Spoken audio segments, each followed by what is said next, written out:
Grupo Mediar Digital desenvolve a sua atividade essencialmente em torno de 3 eixos.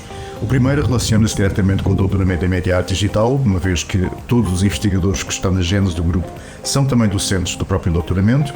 O segundo eixo em torno dos projetos de investigação, e aqui sim temos uma diversidade também grande que espelha a diversidade de interesses deste mesmo grupo. E o terceiro tem que ver com a participação e organização de encontros artísticos e científicos. A maneira como a nossa atividade acaba por atravessar também as áreas da arte e da comunicação é um reflexo na natureza transdisciplinar da própria Mediar Digital. Efetivamente, o facto de haver aqui sim uma fluência de várias áreas do saber, desde as questões da engenharia, às questões da arte, às questões da tecnologia, às questões da filosofia, acaba por se refletir também na forma como esta atividade é desenvolvida.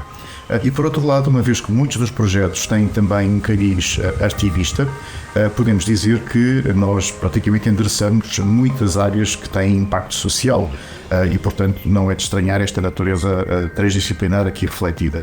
E assim conseguimos identificar áreas como as narrativas transmédia, média arte locativa, a arte generativa, mais relacionadas com a tecnologia, mas também questões como as alterações climáticas ou a sustentabilidade, o impacto social, mais do lado das temáticas.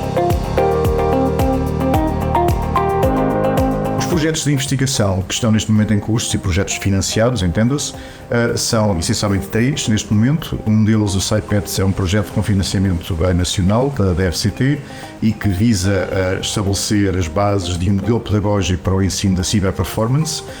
O outro é o projeto Ardes, que é um currículo de curta duração que justamente está no cruzamento entre a arte e a sustentabilidade. E o terceiro é o projeto Ideas, que está mais relacionado com as questões do ensino.